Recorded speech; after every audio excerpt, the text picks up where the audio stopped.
अस्सलामुअलैकुम student, welcome to my YouTube channel study with Sarshad Sahib. अच्छा तो स्टूडेंट, आज हमने अपनी फ़र्स्ट ईयर मैथमेटिक्स की जो चैप्टर नंबर 9 से लेकर 14 तक है ना, यानी टिग्नोमेट्री का जो पोर्शन है चैप्टर 9 टू 14 तक जो हमारे पास टिग्नोमेट्री का पोर्शंस है, इनमें हम पूरे जी अपना वन डे प्लान देखेंगे कि क्या स्ट्रेटजी होनी चाहिए हमारी टिग्नोमेट्री को करने की, किन चैप्टर में से लॉन्ग आएगा, किस चैप्टर में से शॉर्ट आएगा, कौन कौन सी इंपॉर्टेंट शॉर्ट है, तो वो आज के हम इस वीडियो में देखेंगे। तो आपने वीडियो देखने से पहले जी मेरे चैनल को सब्सक्राइब करना है और वीडियो को लाइक करना है, और वीडियो देखने के बाद आपने कमेंट सेक्शन में अपनी राय का इजहार करना है कि आपको ये वीडियो कैसी लगी, हेल्पफुल साबित हुई कि नहीं हुई, क्या इससे आपको कोई फ़ायदा हुआ या आपको कोई टाइम। अगर आपको क्लास 11 के किसी भी चैप्टर के किसी भी बुक के आपको पास गेस्ट पेपर चाहिए, important short question long question चाहिए, तो आप इस नंबर पर रब्ता कर सकते हैं। ठीक है जी, तो आप इस नंबर पर रब्ता करके हमसे डिटेल ले सकते हैं। हमारी टीम आपको अवेलेबल सारा कुछ डाटा अवेलेबल कर देगी। ठीक है जी, ओके। टेस्ट हुआ तो आपने ये जी हमें बता देना। ठीक है जी, तो वीडियो शुरू करते हैं। बिस्मिल्लाहिर्रहमानिर्रहीम। चलें जी, चैप्टर नंबर जो 9 है, ठीक है जी, चैप्टर नंबर 9 और इसकी जो एक्सरसाइज 9.1 है, इनमें से जो शॉर्ट क्वेश्चन आते हैं वो आपने क्या करना है, वो कहता है कि डिफ़ाइन करें डिग्री और रेडियन को, उसके बाद इसको कन्वर्ट करना है आपने डीएमएस। ठीक है जी, यानी डीएमएस क्या होता है, ये पहली चीज़ डिग्री में, फिर मिनट में, फिर सेकंड में। ठीक है, ये डीएमएस होता है। उसके बाद वो कहता है कि आपने इसको डेसिमल फॉर्म में करना है, उसके बाद आपको इसको रेडियन में करना है, फिर convert into degree, radian two degree. उसके बाद आपने थीटा फाइंड करना है, इनमें से एल फाइंड करना है, इसमें से आर फाइंड करना है। ठीक है जी, और उसके बाद वो नीचे वाले में कहता है कि हमारे पास what is the length of the r independent of the circle radius 4 or the same of center and angle 40। उसके बाद the pendulum of the clock 20 centimeter long, it swings thought an angle of 20 each second। ठीक है जी, how far does the tip of the pendulum move in 1 second, ये आपने बताना है। उसके बाद इस चैप्टर में से जो लॉन्ग क्वेश्चन बनते हैं वो आपके पास ये है।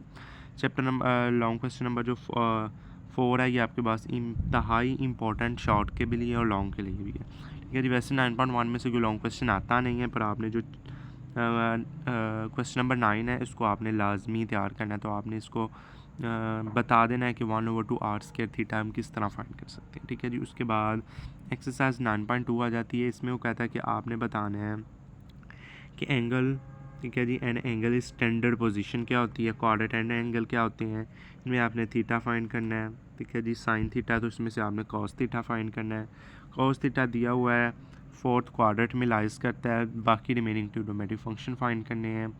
ठीक है जी, उसके बाद वो कहता है कि for the real number of theta prove that 1/10² theta second theta. आपके एग्जाम्पल में से है, तो आपने एग्जाम्पल भी आपने बहुत अच्छे तरीके से आपने याद करनी है।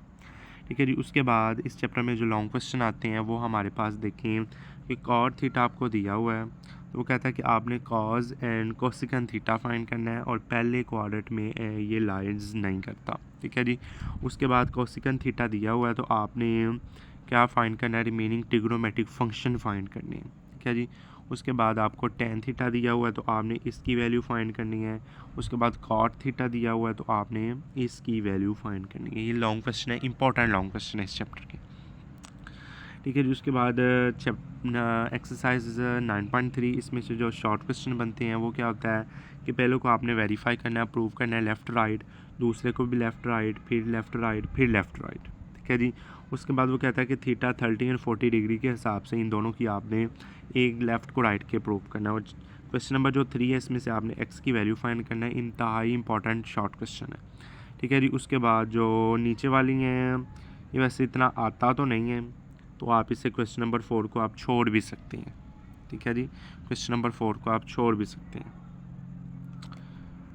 अब जी एक्सरसाइज 9.4 है। ठीक है जी, 9.4 में अब आपने क्या करना है, 9.4 में कोस 4 थीटा माइनस साइन 4 थीटा आपने ये प्रूव करना है। उसके बाद ये प्रूव है, एग्जाम्पल में से है, ये भी एग्जाम्पल में से है, ये भी एग्जाम्पल में से है। ठीक है जी, और ये सारे ये आपके शॉर्ट क्वेश्चन है 9.4 के, ये आपने सारे करने हैं। उसके बाद क्वेश्चन नंबर 10 है, ये भी बहुत इंपॉर्टेंट है। क्वेश्चन नंबर 11, देख लें, 12 देख लें, 13 देख लें, 14 देख लें, 15 देख लें और 16 देख लें। ठीक है, ये इंपॉर्टेंट शॉर्ट क्वेश्चन है। अब इसमें से जो लॉन्ग क्वेश्चन आते हैं वो देखें कि tan theta plus second theta -1, tan theta minus second theta +1। उसके बाद ये देखिए, उसके बाद sin 6 theta minus cos 6 theta, sin 6 theta plus cos 6 theta. ठीक है जी, उसके बाद आ जाता है आपने इसको रिप्रूव कर देना। ये आपका जो क्वेश्चन नंबर 3 है आपकी एग्जाम्पल में से, उसी तरह का क्वेश्चन आपकी एक्सरसाइज में है 4। ठीक है जी, तो ये चैप्टर नंबर 9 था। क्या इसके आपने इंपॉर्टेंट लॉन्ग शॉर्ट देख लिया। अब चैप्टर नंबर 10 आ जाता है। ठीक है जी, चैप्टर नंबर 10 के लिए जी हम देख लेते हैं विदाउट यूजिंग कैलकुलेटर। ठीक है जी, कैलकुलेटर यूज़ करने के बगैर आपने इनकी वैल्यू फाइंड करनी है। उसके बाद देखें, इसको आपने प्रूव करना है, इसको प्रूव करना है, प्रूव है अगले सारे। ठीक है जी, उसके बाद अगर alpha plus beta plus gamma किसी ट्राइंगल के एंगल हों तो उनका जी सम 180 के इक्वल होता है, तो आपने ये वाली चीज़ें फाइंड करनी है। ठीक है जी, 10.2 में शॉर्ट क्वेश्चन आपके पास देखिए, find the value of cos π/12 cos 75। उसके बाद आपने प्रूव करना है इन चीज़ों को। उसके बाद आपने इनकी वैल्यू फाइंड करनी है। आपको बताया होगा कि जो साइन 15 है वो किसके इक्वल होता है और साइन 105 वो किसके इक्वल होता है। ठीक है जी, तो आपने इस तरह की वैल्यू फाइंड कर लेनी है। अगला भी प्रूव है, उससे नीचे भी आपने इनको प्रूव ही करना है। ये छोटे छोटे शॉर्ट क्वेश्चन बनते हैं, ये प्रूव डैट। ये क्वेश्चन नंबर जो 7 है ये लॉन्ग में भी बनता है, लॉन्ग में भी आया हुआ है। ठीक है जी, और क्वेश्चन नंबर 8 है, इस तरह का क्वेश्चन आपकी एग्जाम्पल में भी होगा, वो भी आपने लाजमी करना है। ठीक है जी, उसके बाद इसके लॉन्ग क्वेश्चन देखिएगा। क्या जी, ये हमारे पास इसके लॉन्ग क्वेश्चन है 3, इसके जी लॉन्ग क्वेश्चन है, हमने ये जी अटैम्प्ट करने हैं। उसके बाद एक्सरसाइज 10.3 के शॉर्ट क्वेश्चन देखें। इसमें आपने sine 2 theta and cos 2 theta आपने इनकी वैल्यू फाइंड करनी है, इसको प्रूव है, ये सारे प्रूव है। क्वेश्चन नंबर 5 बहुत इंपॉर्टेंट है, क्वेश्चन नंबर 8 बहुत इंपॉर्टेंट है और 7 भी इंपॉर्टेंट है। लेकिन जो क्वेश्चन नंबर 5 और 8 है 6 हैं, ये बहुत इंपॉर्टेंट है कि जी आपने इसे लाजमी करना है। इनमें से अगर आपके पास लॉन्ग आएगा तो आपके पास cos 4 थीटा आपके पास आएगा या sin 4 थीटा। ऊपर वाला आपकी एग्जाम्पल में से ही आपकी एक्सरसाइज के शॉर्ट क्वेश्चन में से है। ठीक है जी, उसके बाद 10.4 देखें। 10.4 में आपने करना है ऊपर वाले को प्रूव कर देना है विदाउट यूजिंग कैलकुलेटर। आपने इसको एक्सपेंड करना है, ये प्रोडक्ट में दिए हुए हैं, सम और डिफरेंस में करना है। नीचे वाले प्रोडक्ट सम डिफरेंस में दिए हुए इनको आपने क्या करना है, प्रोडक्ट में कर देना। ठीक है जी, ये वाला क्वेश्चन। उसके बाद इसके लॉन्ग क्वेश्चन देखें। लॉन्ग क्वेश्चन हमारे पास इसके किस तरह आएंगे जो क्वेश्चन नंबर इसका 2, ये जी हमारे पास लॉन्ग क्वेश्चन है 3, 4। ठीक है जी, 2, 3, 4 ये बहुत इंपॉर्टेंट लॉन्ग क्वेश्चन है इस चैप्टर के। ठीक है जी, आपने इसे लाजमी आपने इन्हें जी तैयार करना है। उसके बाद 11.1 है, इसमें आपके पास ये जो क्वेश्चन है पीरियड वाले क्वेश्चन है, आपने इन्हें कहा पीरियड फाइंड करना है। ठीक है जी, और ये आपके MCQs के तौर पर भी पूछे जाते हैं। ठीक है जी, आपके MCQs भी कवर हो सकते हैं। 12.2 में से आपने जी लॉ ऑफ साइन से लगा कर करना है। ठीक है जी, सॉरी राइट ट्राइंगल है, राइट एंगल ट्राइंगल है। ठीक है जी, आपने इसके हिसाब से करना है। उसके बाद नीचे वाला आ जाता है डिफाइन एंगल ऑफ एवोल्यूशन, और आपका जो क्वेश्चन नंबर 3 है at the top of the cliff of 80 metre height. ये आप इसमें से कर लेंगे तो आपको क्वेश्चन कंप्लीट हो जाएगा।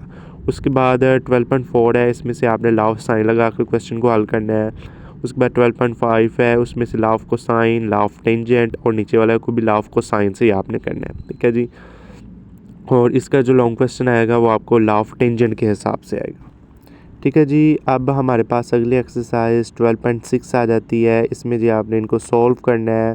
ठीक है जी, ये 3 क्वेश्चन है आपके पास, आपने इन्हें जी सॉल्व करके आपने बताना है कि ये किस तरह होते हैं। उसके बाद इसके लॉन्ग क्वेश्चन आ जाते हैं। इसका जो पहला ही लॉन्ग क्वेश्चन है ये ही बहुत इंपॉर्टेंट है, आपने इन्हें लाजमी तैयार करना है। उसके बाद 12.7 आ जाती है, तो इसमें आपने जी एंगल फाइंड करने, सॉरी आपने जी एरिया फाइंड करना है इनका जी। ठीक है जी, ये सब का एरिया आपने फाइंड करना है। और उसके बाद 12.8 में ये जी प्रूव आ जाता है R=AB/4 थीटा। उसके बाद ये सारे जी प्रूव्स हैं, इंपॉर्टेंट शॉर्ट क्वेश्चन है, और इनके जो लॉन्ग क्वेश्चन है आप इनका स्क्रीनशॉट ले लें। इनसे लॉन्ग क्वेश्चन आना है, इनमें से ही आना है। इसका जो क्वेश्चन नंबर जो हमारे पास 1, 2, 3, 4, 5, 6, 7, 8, 9, 10 ये सारे ही इंपॉर्टेंट है। और जो क्वेश्चन नंबर हमारे पास 7 है ये short question as a long question दोनों के लिए इंपॉर्टेंट है। तो आपने क्वेश्चन नंबर 7 को लाजमी तैयार करना है, ठीक है जी। उसके बाद 13 चैप्टर आ जाता है, इनमें से आपने जी प्रिंसिपल टेंजेंट फंक्शन, ठीक है जी, प्रिंसिपल टेंजेंट फंक्शन, उसके बाद आपने से एवेल्यूएट करना है नीचे वाले को भी, उसके बाद विदाउट टेबल नीचे वाले को एवेल्यूएट, फिर नीचे वाले को एक्सपेंशन करनी है, ठीक है जी। और उसके बाद 13.2 आ जाती है, इनमें से ये जी शॉर्ट क्वेश्चन है, ये सारे शॉर्ट क्वेश्चन देख लीजिएगा। उसके बाद इनके जो लॉन्ग क्वेश्चन है ये हमारे पास ये जी 9 लॉन्ग क्वेश्चन है इस चैप्टर के, ठीक है जी। आप इसका स्क्रीनशॉट ले सकते हैं। तो अगर लॉन्ग क्वेश्चन आना है इसमें 13 वाले चैप्टर में से तो इन्हीं में से ही आना है, ठीक है जी। तो ये आपके पास 100% गारंटी है, आएगा तो इनमें से ही आएगा। अब चैप्टर नंबर 14 है, ठीक है जी, ट्रिग्नोमेट्रिक इक्वेशंस क्या होती हैं, सॉल्व द इक्वेशन, ठीक है जी। उसके बाद इनको भी सॉल्व करना है, ये सारे सॉल्व करने वाले ही, ठीक है जी। तो इनके जो आखिरी 2 क्वेश्चंस हैं वो सर आपको दिखाते हैं 9 और 10। ये इंपॉर्टेंट 3 शॉर्ट क्वेश्चन के लिए आपने इन्हें जी रेडी करना है। तो हमने देखा 1 डे प्लान, देखा सारा कुछ देखा, ठीक है जी। अब जी हम इनका क्या करेंगे, ये लॉन्ग क्वेश्चन शॉर्ट क्वेश्चन की वीडियो बन गई, ठीक है जी। ट्रिग्नोमेट्री का जितना भी पोर्शन है अब इनकी वीडियो बन गई। अब हम 2 डे प्लान को डिस्कस करेंगे। हमारे पास 2 डे प्लान क्या होना चाहिए, 2 या 3 डे प्लान होना चाहिए, ठीक है जी। अब देखते हैं, ये हमारे पास पहला दिन है, ठीक है जी। उसके बाद ये दूसरा दिन है। पहले दिन में आपने अब क्या करना है कि पहले दिन में आपने जी 1 लॉन्ग का चैप्टर और 2 शॉर्ट के चैप्टर आपने अब रेडी करने हैं, ठीक है जी। चैप्टर नंबर अगर आप कर लें 9 चैप्टर कर लें, चैप्टर नंबर 9 और उसके साथ चैप्टर नंबर 11 और चैप्टर नंबर 14, ठीक है जी। 11 की भी एक एक्सरसाइज है, 14 के भी एक एक्सरसाइज है, उसके पहले 2-3 क्वेश्चन करने हैं। 9 चैप्टर कुछ नहीं है उसमें, ठीक है जी। तो अगर आप ये पहले दिन में करेंगे 1 लॉन्ग का चैप्टर और 2 शॉर्ट के, अब दूसरे दिन आपने क्या करना है, एक 10वां लॉन्ग का चैप्टर, 13वां भी लॉन्ग का, इनके लॉन्ग शॉर्ट सारा कुछ आपने रेडी करना है इनका, ठीक है जी। और तीसरे दिन अब आप क्या करेंगे, हमारे पास चैप्टर नंबर 12 रहता है अब, ठीक है जी। क्या रहता है कि चैप्टर नंबर 12 हमारे पास रहता है।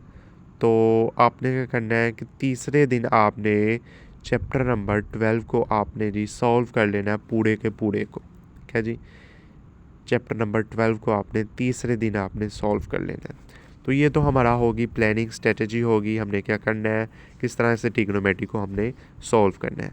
आपका ट्रिग्नोमेट्री के पोर्शन में से 50 नंबर का मैक्सिमम पेपर आता है, ज़्यादा से ज़्यादा कम से कम भी 50 होता है, ठीक है जी। इतना आपका पेपर आता है, ठीक है जी।